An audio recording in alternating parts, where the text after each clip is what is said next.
What's up, everybody? Welcome into the Sansom Sports Media Podcast. We're your hosts, Hunter and Michael. Mike, how you doing, brother? I'm all right. Happy New Year, everyone. It's 2026. Here we are.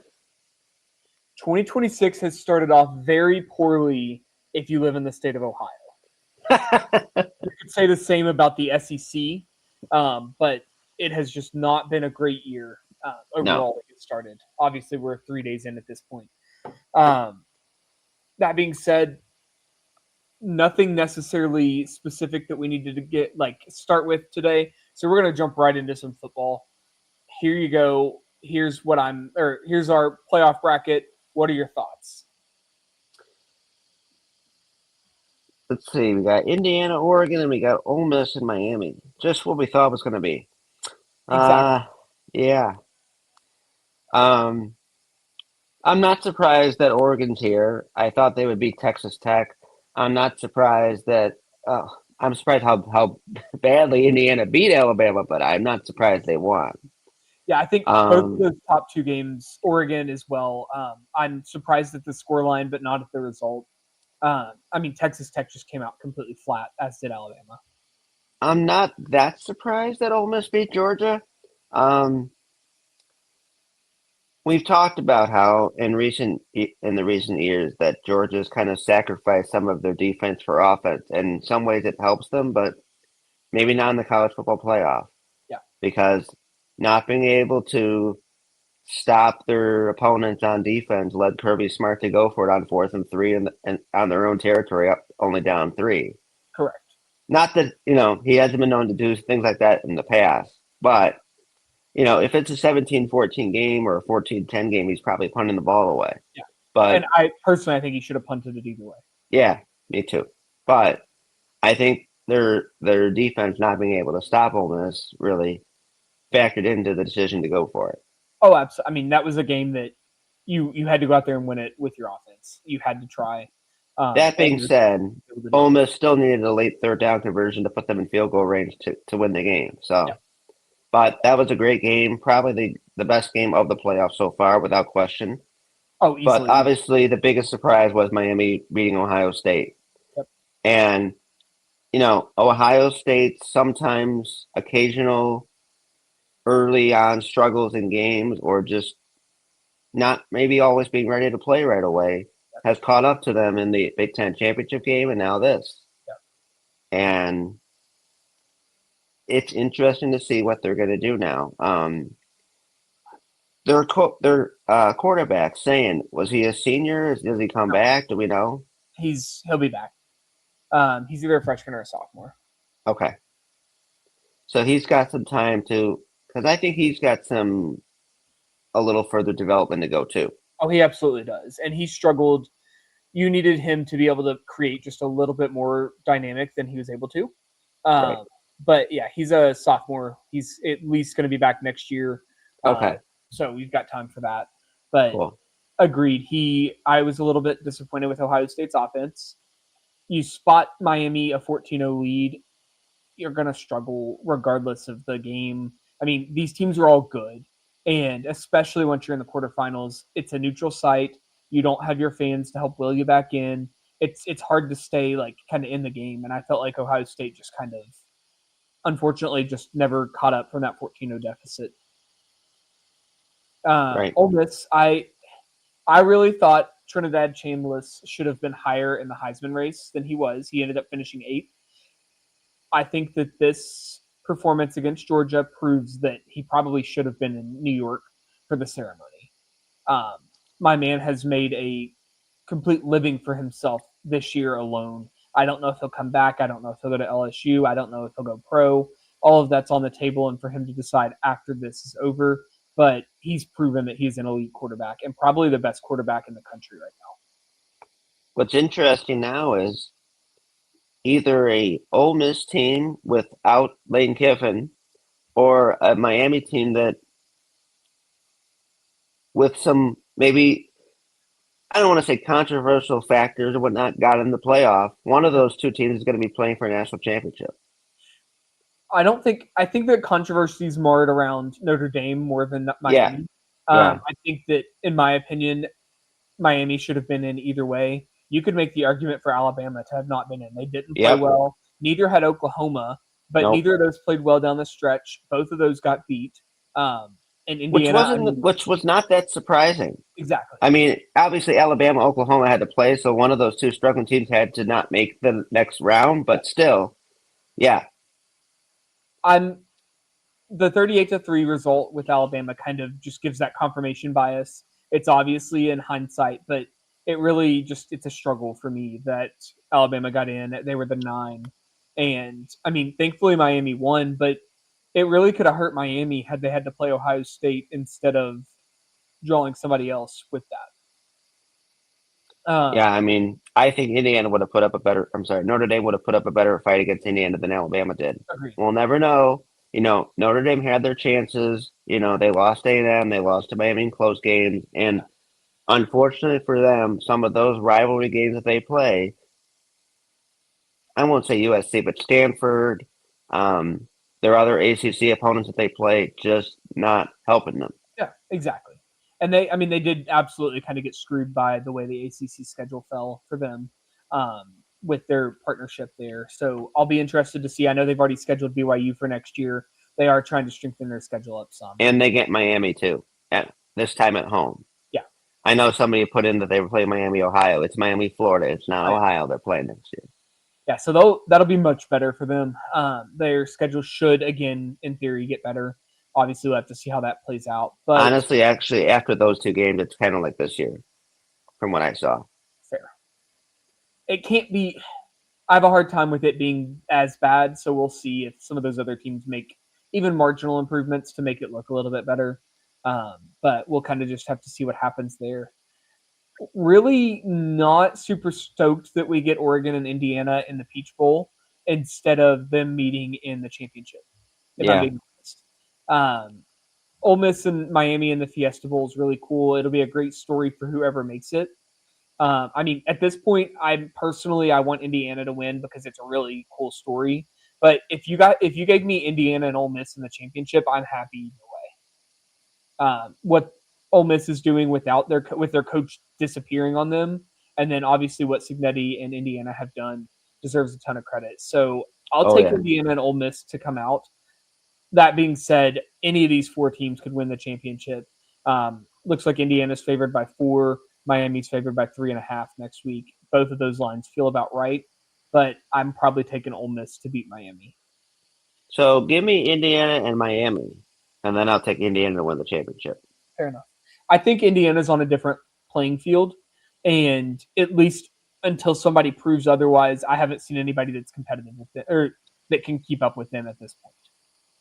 Indiana had those couple of survive and advance kind of games against say Iowa and Penn State, but they've really come on since. Yeah. And I mean, I'm not saying Penn State's good because they're obviously not, but Penn State was a talented team, regardless of how else you want to say. And then Iowa was absolutely a very talented squad. So yeah, makes sense. I mean, we saw them beat Vanderbilt in the bowl game, so I think both of us pick Indiana. They feel like the kind of clear favorites to me right now to win the title. Yes. But I'll be very interested to see what happens with these games. I feel like we finally gotten to the big high-level matchups that we all kind of wanted to see. I would have loved Ohio State, Georgia, but I think Ole Miss and Miami might honestly be a little bit more fun because I have a feeling there'll be a ton of points in that one. Yeah. All right. Let's move to some college hoops.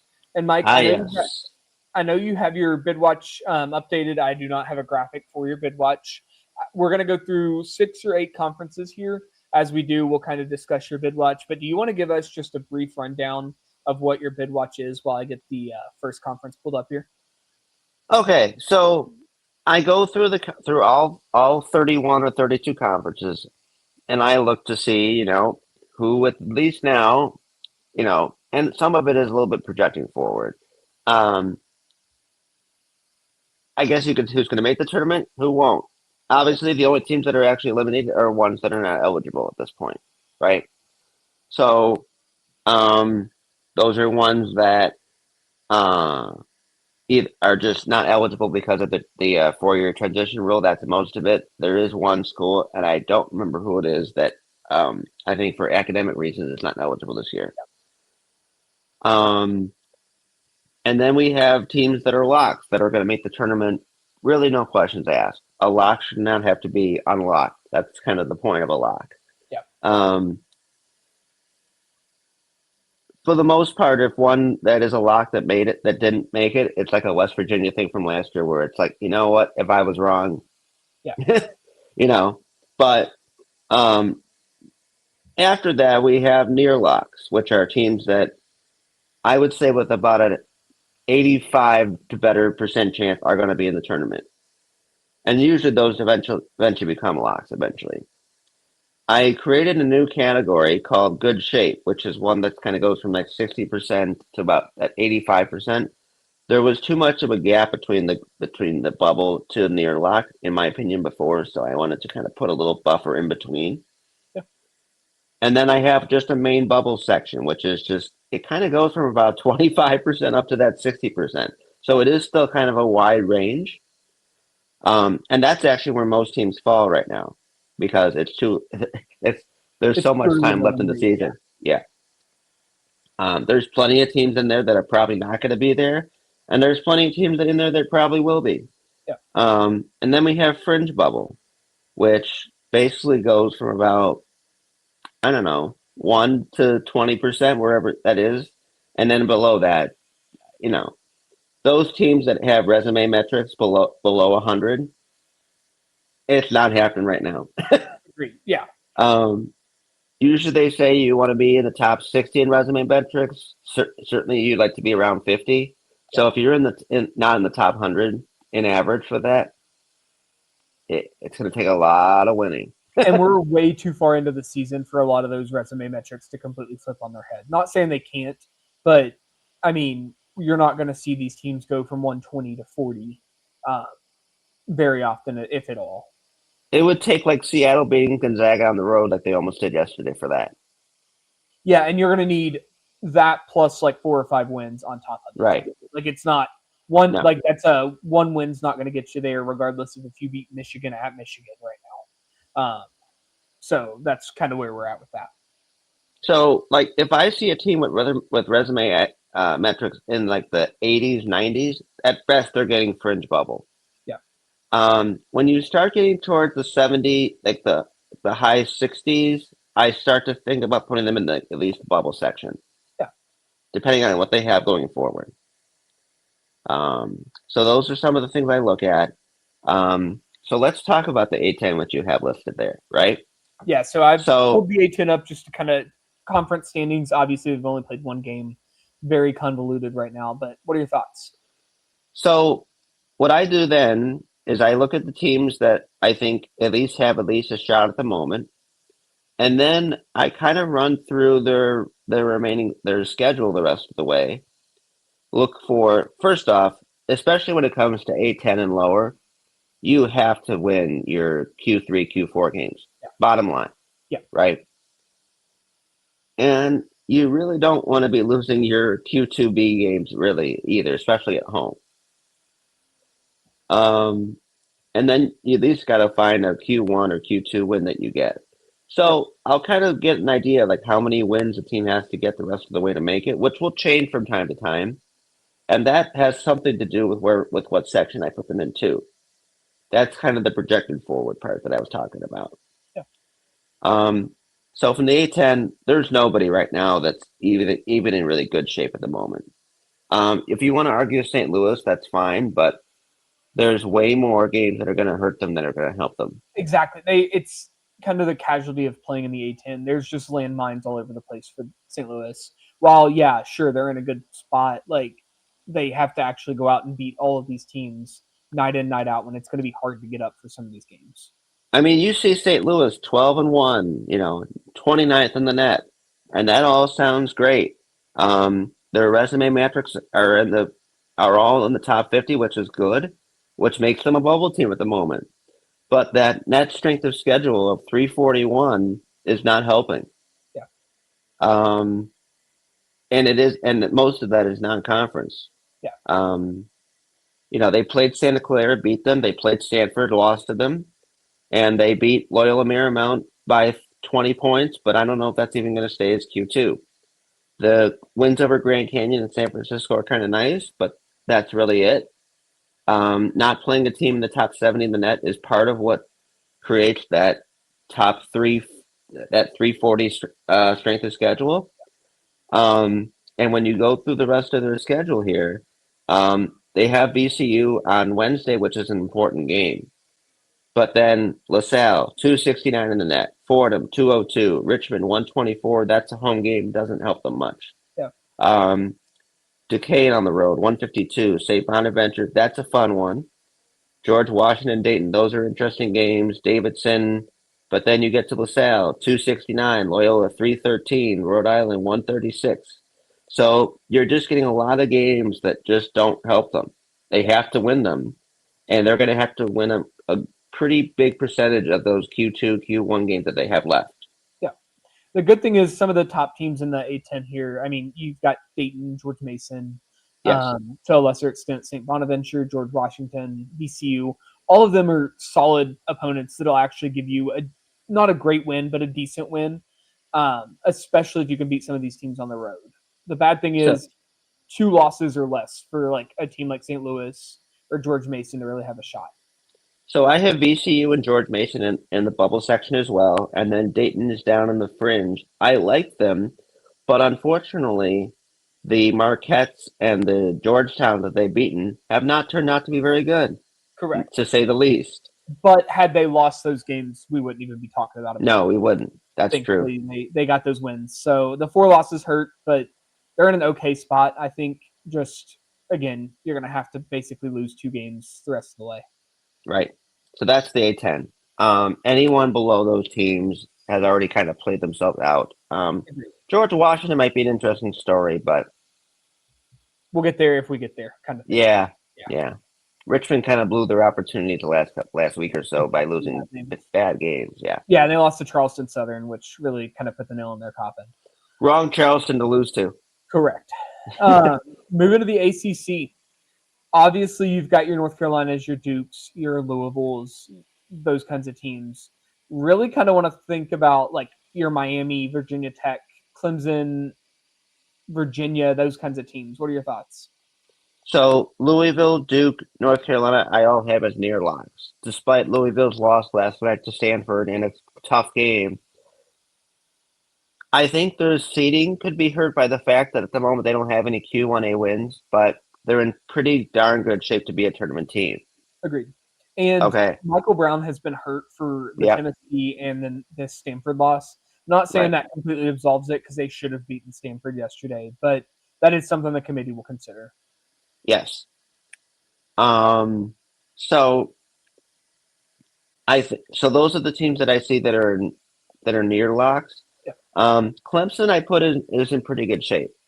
I think they've been solid enough. Granted, sometimes they only play a half really solid, but overall, I think they're in pretty good shape, especially going forward.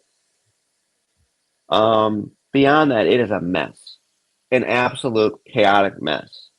Man, Notre Dame would have really been helped if they would have held on last night against Cal, but they didn't, and that one hurt.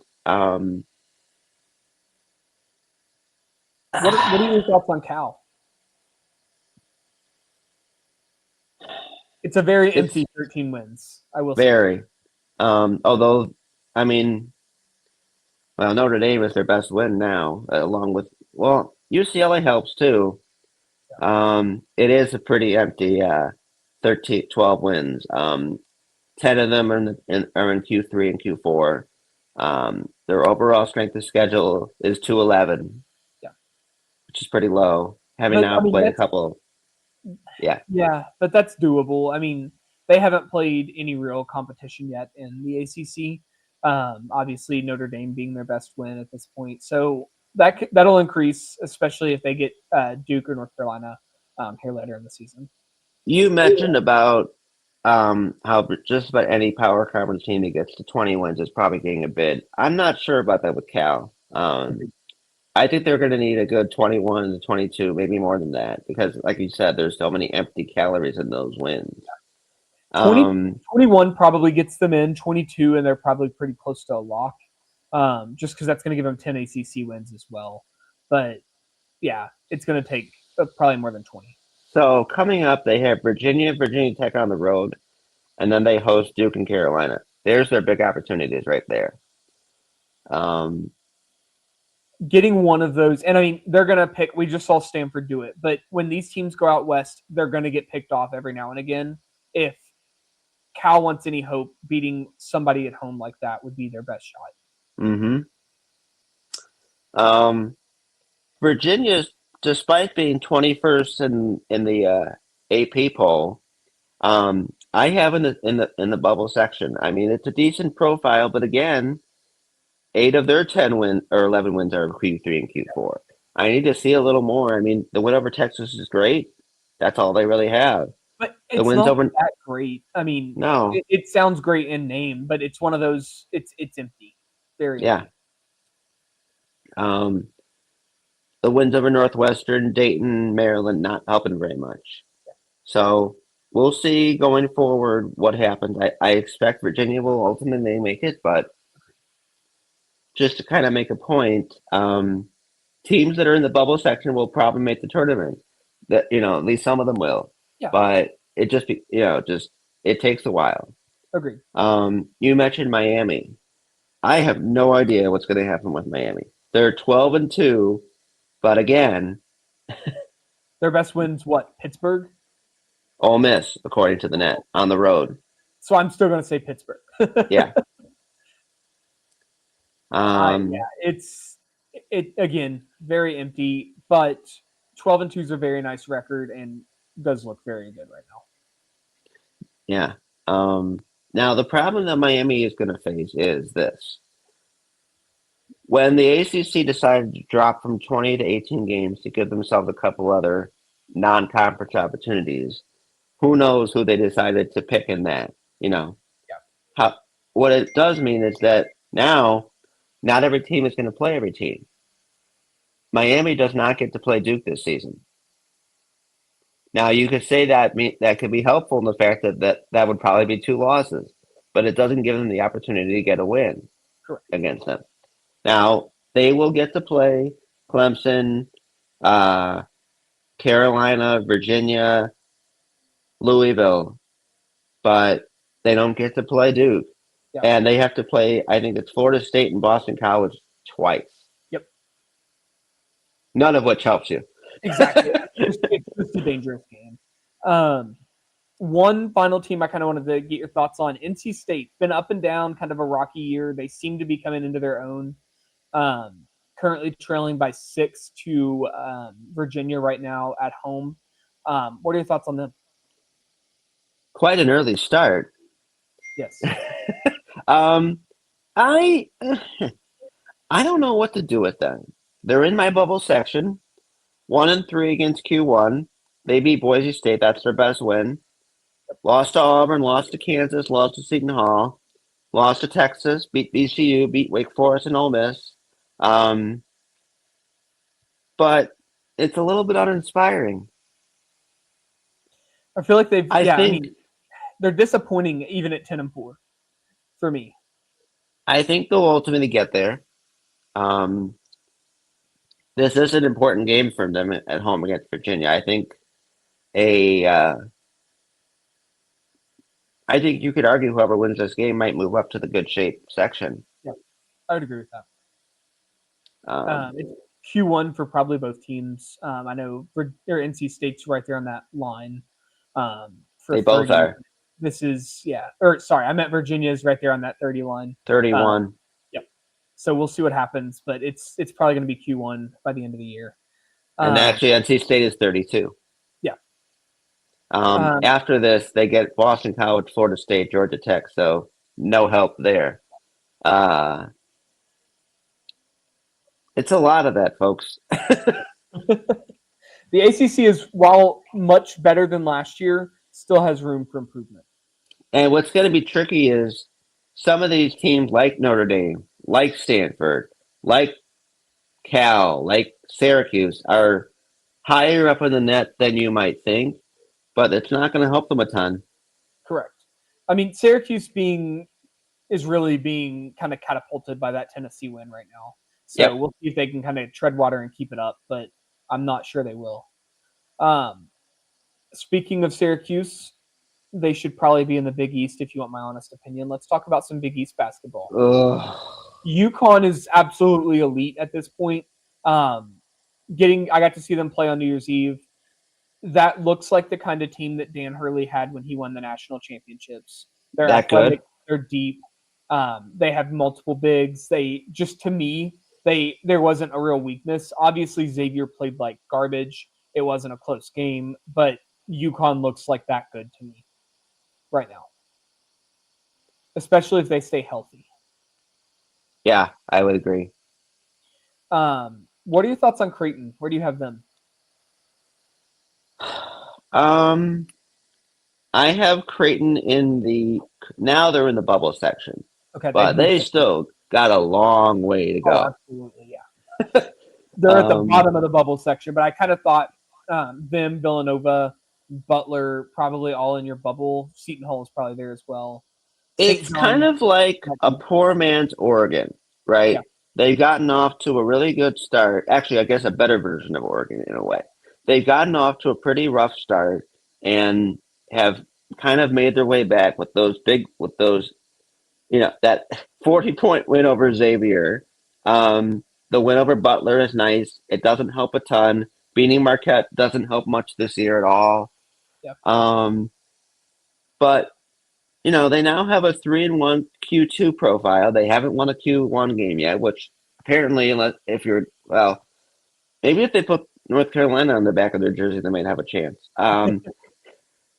No, I digress. The Butler, Oregon, Xavier wins are kind of nice, but Butler and Oregon are nice. Xavier does nothing for you. no, it I'm doesn't. just going to call it what it is. I think they're going to be a very interesting case study to say the least. They had the injury issues. Obviously, McAndrew's out for the year. I'm wondering if they get a little leniency trying to learn to play without him. Kind of what that looks like on the back end. But 3-0, I mean, that win over Butler should have aged pretty well. They're in a decent spot for me. I think they're probably still fifth or sixth in line right now in the Big East, but they're climbing quickly. A team that I think is in much better shape is probably Villanova. Speaking of Nova, Creighton plays Seton Hall and Nova on the road in their next two. Winning one of those would really help. Yes, you almost have to win one of those because those are two tournament level teams. It's on the road. It'll be Q1. You almost have to have one of those two, or you're not going to get that opportunity again. I mean, where else are there Q1 opportunities? St. John's at home, maybe. Butler, UConn at home for sure. Nova at home, I don't know. The UConn and St. John's game on the road would both be Q1, but good luck. yeah, And Butler on the road is also Q1. But yes, I agree. The Seton Hall and Nova on the road feel like better opportunities. agreed. Um, Speaking of Seton Hall, so they're 12-2. Little disappointing that they've lost that game the other night, but still in pretty good shape. They still have some Q1 wins under their belt. Still in my bracket as of right now, but definitely very much so in that bubble picture. It's just a long way to go. Yeah. With a team that I love Holloway. He's a great coach, but Yep. He probably won't get it because there's going to be other teams or other guys that are going to be a little bit coach of the higher year, yeah. in the coach of the year conversation for sure. I know that there's going to be the conversation about Dusty May or Fred Hoiberg, who would personally be my pick right now. But I think Shaheen Holloway's coach of the year in the Big East, and it's not close at this point. I mean, roster-wise, this is easily one of the five worst Power Five teams in the country. Agreed. But Holloway, doing what he's doing so far, has done a phenomenal job. Yes, exactly. And you don't necessarily need all the talent. You just need to be able to put something together to win, and that's what they're being able to do. Providence, Georgetown, DePaul, Marquette, Xavier all feel like they're pretty much lost causes at this point. Butler is very much so in the picture. I probably have Butler in right now. I probably have 5 Big East teams. I have not finalized my bracket yet, but tentatively I have 5 Big East teams in, with Villanova being probably, or not Villanova, Creighton being 10 or 12 spots out for now. In what is not obviously a good Big East year, I will be surprised if Marquette gets to double figure wins this year. Correct. And that They is going to look be very awful. helpful for the rest of the Big East, especially if the poll continues to kind of trend down like they are, because having 2 almost guaranteed wins for these bubble teams is just, it's a good notch under your belt. It's not a good marquee win, but getting another win is going to be helpful. But you also better win them. Yes, they are very much so going to be landmines. Speaking of landmines, Houston against Cincinnati today, playing what I'll call a landmine type of game. That being said, Cincinnati's got a chance to actually have an opportunity to get into the bubble picture if they could beat Houston or start winning some of these games, especially with the midseason acquisition of Jizzle James. I shouldn't say acquisition, reintroduction of Jizzle James. I'm curious to see how the committee would handle Cincinnati if they do finish 6, 7, 8 in the Big 12 this year. Thoughts on the Big 12? I mean, some of the best. This is the best conference in basketball. Some of the best teams in basketball land here as well. I agree. I actually have 5 teams already as near locks in Kansas, Arizona, Tech, Houston, and Iowa State. I am very close to saying that Iowa State, Arizona, and Michigan, who we'll get to in a minute, are locks at this point. Pretty much. I mean, the issue is if you say lock, they could lose every game and get in, is what we always say. None of them are there yet, but we are very, very close to locking 3 teams this early in the season. Yep. BYU, Houston, also in that picture at the top there. Other than that, though, what are your thoughts? Kansas is finally getting healthy. Peterson's going to be back today. Texas Tech is in a good spot. Other than that, though, kind of mediocre. Go ahead. Yeah. I was going to say, I really like this Arizona team. Yep. I like Iowa State. I'm not as enamored with Houston as I thought I would be so far, to be honest with you. That Tech win over Duke that they got was outstanding for them. BYU, I think, is eventually going to be up there in that near lock section pretty soon. Yep. Baylor, I expect to be a tournament team, which would get them a 7.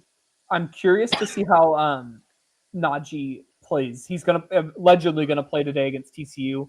I am very curious to see how all of this transpires. If it messes with chemistry, if it helps, if it hurts, how many minutes he plays. Very, very intrigued by that. So I do think this is the best conference, especially at the top. But it does get a little interesting after, like I said, I like the 5 that I mentioned first. I like BYU. I think Baylor ultimately makes it. After that, it is very murky. I mean, you've got Colorado, UCF, Oklahoma State, Arizona State, Kansas State, all with, I mean, there's a big variety of resumes there, but none of them have necessarily looked unbeatable, but at the same time have all looked pretty good compared to preseason expectations. And TCU still has a Q4 loss. Correct. I will consider TCU a little bit heavier if they beat Baylor today and kind of prove that they're going to be able to compete at that level. But until then, I'm not necessarily buying into them. Oklahoma a lot of it will take care of itself. Exactly. Yeah. The only risk that the Big 12 is really going to run into is they may cannibalize themselves to the point of knocking a team or 2 out of the tournament. Looking at you, Oklahoma State, UCF, TCU, Arizona State, Kansas State, Cincinnati, all are in that area where things can get really ugly really quickly. I don't think Utah or WVU have a chance. Go ahead. UCF, Oklahoma State, very good record, not much behind it. We need to see more. Correct. UCF both have chances today. UCF gets Kansas at home. Oklahoma State is at Texas Tech. I'm not saying either win, but both do have great opportunities today to get something done. I think if neither one of those wins their games at home today, their odds of making it go way down. Yeah. You got to be able to beat the teams that are good in your league at home. Yeah. Well, Oklahoma State's on the road, so we'll give them a little bit that's different, but yeah, at home especially. UCF with Kansas, I'll be very intrigued. Kansas was favored, I think, by 4.5. That's a massive game for UCF's hopes. So UCF, TCU, Baylor, Kansas State, Arizona State, Oklahoma State are all in the bubble section. Colorado I have as fringe. No one else. Not even Cincinnati on the page yet. None of their resume metrics are even in the top 100. It's all like in the 115s. Fair. That's a long way away. Again, we talked about how we don't necessarily expect teams to just jump from 110, 115, whatever, to 40, 50, where you're in that picture. So Cincinnati's a lot of work to do. It's possible. Same with Utah, technically. Yep. But I don't necessarily buy into any of those three teams down there at the bottom to do it. Just a Actually, Utah is probably worse shape at this point. Utah's very much so in worse shape, yeah. They just have a team record. Oh, yeah. 119, 122, 140 in resume base metrics. So a step behind Cincinnati even. So yeah, you're pretty much headed to Cancun at this point. Their best one is actually when it comes to resume metrics is the one that we usually tend to hate the most, which is the KPI at 119. Their wins above bubble, which I probably think is one of the better ones, the best of the three, is the worst. 140. That's not great. No. Now let's talk about some Big Ten basketball. Yes. Big Ten. Big 20. Big 20 at this point, whatever it is. Yeah. 4 teams down at the bottom that I think we could just pretty much disregard. The bottom 4 there, Penn State, Northwestern, Maryland, Rutgers, yeah. We have a total of 0 Q1 wins between them. Correct. Which is why we're going to throw them out. I think also, Nebraska and Michigan, let's just start with the undefeated teams. Yep. Nebraska just picked up a win over Michigan State last night. Massive to go along with their road win over Illinois. I think they beat Creighton a few weeks back. Yep. So they look really good. It's officially time to consider Nebraska a top 10 team. Easily. Michigan is top tier. If you're looking at just an eye test, Michigan's the best team in the country, and it's not close. Yep. Beating all of these teams by 20, 30, 40 points. Just beat USC by 30 last night. Just absolutely ridiculous what the Wolverines are doing right now. I will be in person for Nebraska and Ohio State on Monday. Very excited about that one. Ohio State suddenly looks like a tournament team. Play Rutgers, it tends to look that way. This is very true, but you're looking, 10-3, solid record. Would have been nice if you could have picked off that North Carolina win, but still in pretty good shape if you're Ohio State. Purdue, obviously in great shape, even though they are 12-1 and kind of, I feel like they've been a bit of an afterthought this year. I don't know. Right? I don't know if it's just how good the Big Ten is or what, but Purdue came in with all the hype and after losing by 20 plus to Iowa State. That's what I was going to say. Yeah. But they've lost their luster, but they're definitely right there. Illinois also feels almost like an afterthought at times, especially after losing to Nebraska, but they're right. Right in the thick of things, 10-3. They've played a tough schedule. Yeah. They've challenged themselves for sure. So Purdue, Illinois, Michigan, Michigan State, Nebraska, all near locks. Yep. I'd be very surprised if any of those miss the tournament. I don't like USC, but the profile is good enough to be at least in good shape. Agreed. There's nothing very inspiring, but yeah, right. I think UCLA is in a pretty good spot. I need to see more from Iowa. I have no idea what's. Thankfully, UCLA and Iowa play today. I don't know what's in either team, but we will get to hear a little bit more about those two coming up about 6 p.m. Eastern today. Not inspired by Wisconsin at all. Agreed. They've got a big win for Purdue today. If they want to be taken seriously, they need to keep that competitive. It's back to we can't score again. It sure is.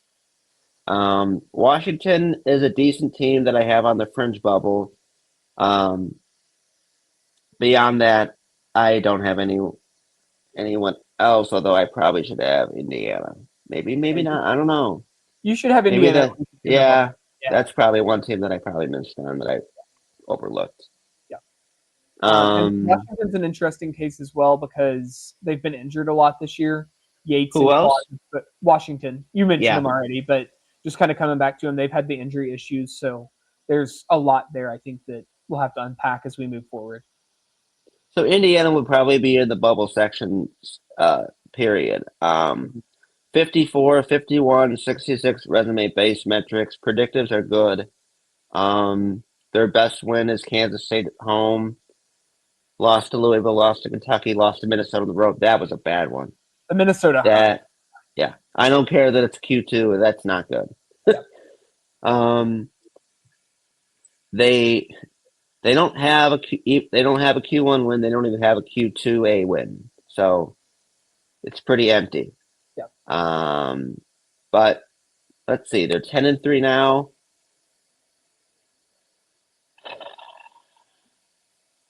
My guess would be if they finish, what it would be, 10-10 in the conference. Yep. They probably get there. Certainly 11-9, they'll get there. A 19-12 team, yeah, they're going to get in. 20-11, you're definitely in at that point as well. They have Washington tomorrow. You kind of want to win that one. You certainly want to beat Maryland on the road. Yep. So that's 2 wins that they should be able to get. Nebraska, Michigan State, Iowa. That's a tough stretch. Yeah, it is. You definitely want to get at least one of those. So maybe we can get 3. Michigan on the road, Rutgers on the road. Rutgers you should be able to beat, so that should be 4. Yep. Purdue at home. That's tough to just say, hey, we got to have that one. But then you get UCLA and USC on the road. You got to get one of those 3. Between Purdue, UCLA, USC, I think. So that we're would be doing 5. a lot of talking about them going 1-2 in stretches, though, which is not going to get it. But then you get Wisconsin and Oregon at home. Those are games you're going to have to win. Yeah. So that's 7. Illinois and Purdue on the road. That's a tough ask. Northwestern at home, you got to get. That's 8. Michigan State at home. Minnesota at home. That's 9. You got Ohio State on the road. It's very you're gonna close. have to pull off an upset. I mean, you're going to have to get a Michigan State on home and Ohio State on the road or something like that, or you're going to struggle. That's just kind of the nature of how this is going to go. I think, like we said, 9 wins gives them a pretty good chance. 10 wins, they'll be there, but it's not easy to find them. Exactly. The hard part is actually is what I'm saying. Yeah, right. Sorry. Let's talk a mid-major conference that I think is flying under the radar a little bit here. Yes, we're going to get to the SEC and everything, but just wanted to kind of call out here. Illinois State, Murray State, 4-0, both 12-3, in pretty good spots overall, I think. Same thing with Belmont. Obviously, the issue is those teams can maybe afford 1 more, 2 more losses and get in. I don't have numbers in front of me right now, but I can guarantee you none of them are in the top 25 or 30 of any resume metrics at this point, and it's going to be a struggle. Those are a lot of empty records, but the door's open, I think, for those 3 teams to make a run here, but they've got to go basically undefeated the rest of the way. What do you think? There is one Q1 win in that conference. It's Murray State. Yep. So, yeah, I think it's tough to see. I will say they are the 9th rated conference in the country, which includes over the American Conference. Yeah, and we're not even going to talk on the American today. Nope. But I definitely wanted to just bring up Illinois State and Murray State. Murray State's on an 8-game win streak. Illinois State, 4 games. This is a fun conference, and they play typically a little off time. So if you're looking for something to watch on some of those days that high majors aren't playing, like Mondays and Fridays, these games are typically really fun to watch. Sundays sometimes too. Yep. So Murray State's Q1 win is over Akron. Yep. They also played against McNeese and George Washington and Middle Tennessee. They did a nice job of trying to schedule some of these kind of somewhat close mid-major teams that they could schedule because no one else other than SMU decided they wanted to play them. Exactly. Yep. Which is tough, The high conferences don't play them, and then they say, "Well, who did you play?" Exactly. It's a catch-22 with them, and you're never gonna. get through it. You've just got to find ways to kind of work around it, which they tried, but we'll see what happens as we move forward to conference play. We've seen historically, I mean, look at Drake and Indiana State. This is that conference where Indiana State was left out when everybody complains about it. So just be ready. But moving ahead, SEC. Yep. Vanderbilt, suddenly the class of the SEC in basketball. What is going on? I should double check and make sure this wasn't a baseball scoreboard. Yeah. At this point, Vanderbilt's proven that they're a good team to me. Anytime you get to 13-0, you're good. I just don't know if they are top of the SEC good yet. I think Alabama's the best team, honestly. I need to see more from Georgia, LSU, Missouri. What I've seen from Missouri against good competition has not been pretty at all. Agreed. All three of those teams, I don't think. Georgia, I think, is a tournament team. I do not think LSU or Missouri are tournament teams this year.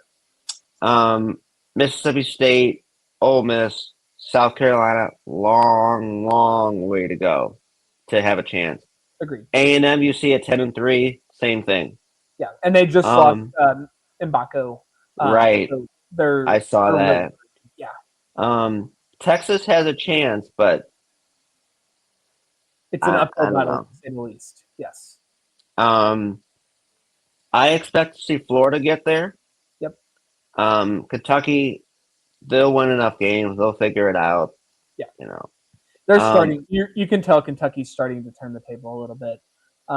They're obviously going to run up against Alabama today, which I don't know if they beat, but they'll be all right eventually. I like Arkansas. Same. This looks like a better. Go ahead. This looks like a better Arkansas team than last year for sure. It gives me the vibes of some of the Calipari teams that we've seen, with the mixture of youth and experience, and honestly just being able to play all five positions. I feel like the last several years with Cal, he has struggled to recruit all five positions well, but this year I feel like everything's in place for them to be a really good team. I also really want to see who is playing Arkansas today. Tennessee, I don't know what to do with. Very inconsistent. Yeah. So I have from the SEC, let's see, I have Alabama, Arkansas, Tennessee as near locks. I expect them to all be there. I think Vanderbilt, Florida, Auburn, Kentucky will all get there. They're all in good shape. And then it's kind of a mess with Georgia, LSU, Oklahoma, Texas, and Missouri with A&M as a fringe bubble team. Yeah. I think Oklahoma's probably in the best spot of the teams that you rattled off there at the bottom. And that's not to say they're in a good spot, but I think I like them better than the others. And Oklahoma, they have the big win over Wake as well. So that'll translate well as well.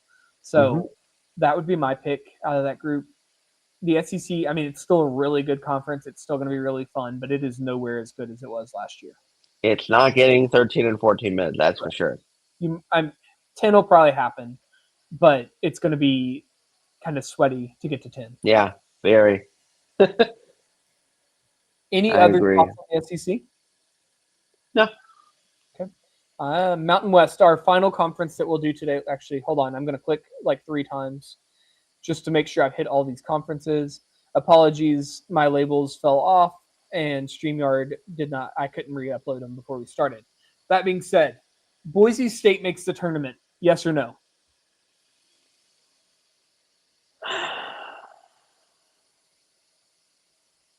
My vote is yes. Ask me after they play San Diego State today. I don't know. What? So that's cheating. I know. Maybe they just win the automatic bid. That would be very nice. It's still tough to get that loss to Hawaii Pacific out of your head. But they played pretty good basketball lately. Agreed. And I know they beat Butler too. So that helps. I think they'll do just enough to get in. I've come to that conclusion. They may throw them in Dayton just because of that, but I think they will find a way to get in. Can't throw them in Dayton if they win the conference tournament. This is very true.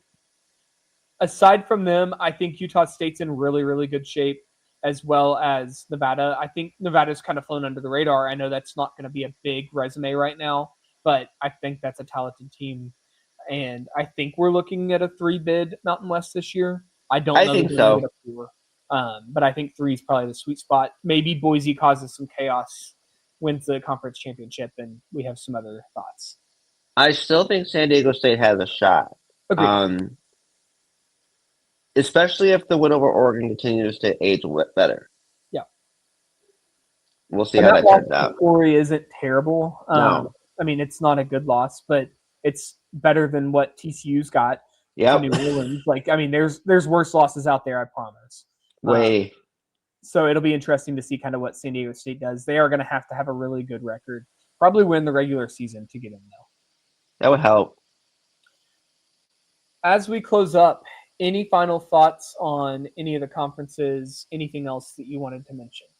Seattle was this close last night to having at least somewhat of a chance, but we were so close to being able to put the WCC up here and debate if we could get to a 3rd bid or not. But as of right now, I think it's a 2-bid conference. St. Mary's and Gonzaga are just going to beat everybody way too much to make it happen. But yes, Seattle is very good. And if you're not watching games because Seattle's a no-name school or whatever, you're missing out on some really good basketball. Santa Clara has a shot, but their problem seems every year is just consistency. They've been too inconsistent down the stretch. Yeah. They play well against, they give Gonzaga a hard time. They may beat them, and then they lose to Pepperdine. Exactly. And they'll continue to do that kind of throughout the year. I mean, they beat Xavier, but then they lose Q3 and Q4 games. Like they're just going to keep shooting themselves in the foot, unfortunately. Yep. So with that, it is noon on the dot as we finish recording, Eastern time at least. Basketball's tipping off. We're going to let you guys go. We will be back sometime in the middle of the week or early next weekend to kind of discuss everything. But we will talk to you soon. And thanks, guys. Thanks, everyone.